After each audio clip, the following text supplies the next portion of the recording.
of things like depression, things like mood changes, things like fatigue and energy, which I hadn't really thought about as, in a way, a malfunction of the brain responding the wrong way to signals from the rest of the body. For 40 years, we've treated the brain like a fortress, an isolated organ locked away from the rest of the body. But Professor Tim Spector, one of the world's most cited scientists, says we've been looking in the wrong place. The epidemic of mental illness, fatigue, and neurodegeneration isn't starting in our heads. It's starting in our gut. This is Synthesize, where we turn long podcast conversations into their most important ideas. We like to think our brain is the CEO of our body, barking orders down to the organs. But biologically, the communication lines are actually rigged in the opposite direction. The information superhighway connecting your mind and your stomach, the vagus nerve, isn't a two-way street. It's mostly a one-way upload stream. We have this vagus nerve that goes from our gut to our brain, the longest nerve in the body, and 80% of the signals go gut to brain. Only 20% go brain to gut. This flips the script on mental health. If 80% of the data is coming from the gut, then anxiety and brain fog aren't just psychological states, they are biological reports. Your brain isn't malfunctioning, it's listening. So, what exactly is the gut telling the brain? Often, it's screaming, "Fire!" Professor Spector argues that what we diagnose as clinical depression often mimics a very specific physical response, one you've probably felt after a flu shot. It's not sadness, it's your immune system putting you in a defensive crouch. So you had about 24 hours of depression, which was mimicking a more constant threat. And this suddenly brought home this idea that you can trigger depression through a little shift in your immune system. This reframes depression not as a chemical imbalance, but as an inflammatory response. Your body thinks it's under attack, so it forces you to withdraw, conserve energy, and feel down.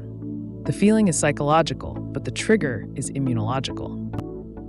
We tend to put diseases in silos. ADHD is over here, depression is over there, and Alzheimer's is way off in the distance. But Spector reveals that genetically, these conditions aren't as distinct as we think.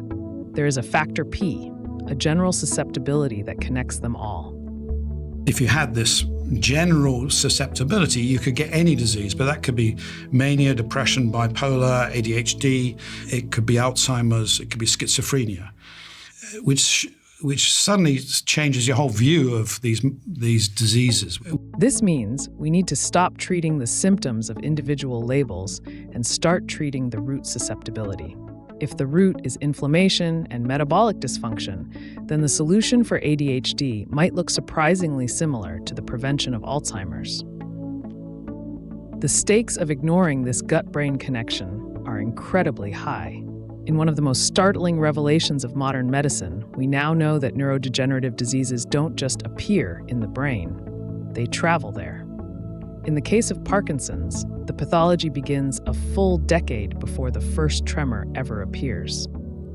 Not only do these people have constipation and bloating and problems 10 years before, a really sluggish intestine, but they have the same proteins that are misfolded that you can find in their gut.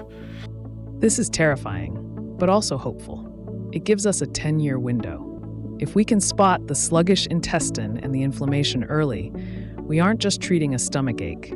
We might be intercepting a message before it destroys the brain. So, how do we intervene? It's not about sterilization. It's about gardening.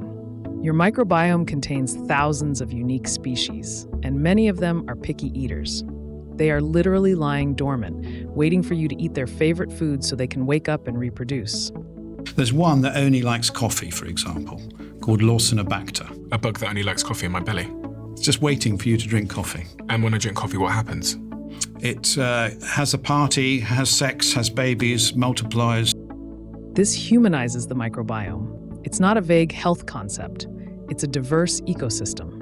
When you drink coffee or eat kale or consume fermented foods, you are throwing a party for specific allies that fight inflammation for you.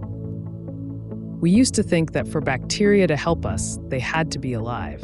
That's why we obsess over live cultures in yogurt.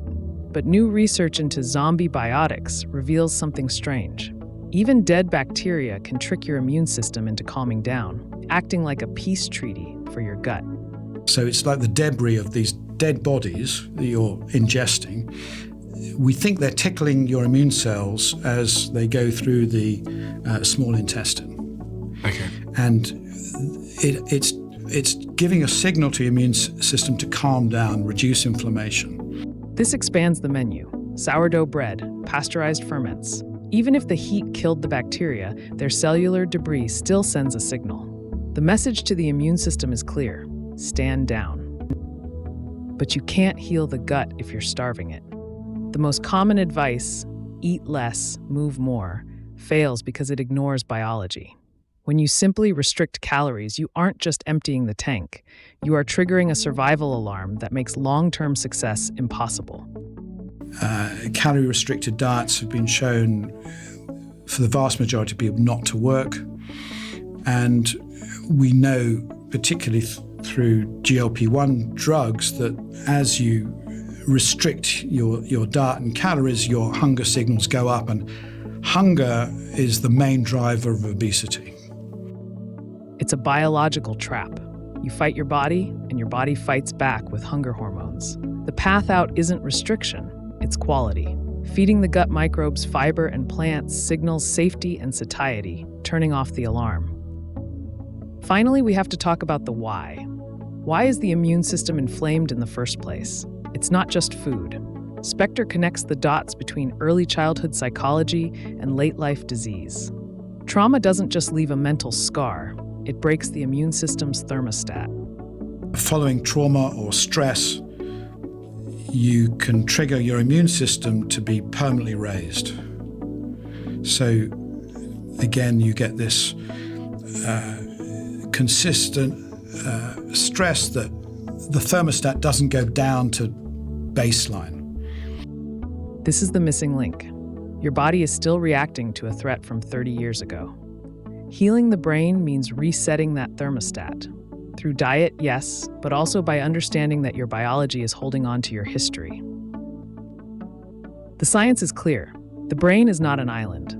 First, mental health is physical health. Depression and anxiety are often immune responses triggered by an inflamed gut. Second, disease has a long runway.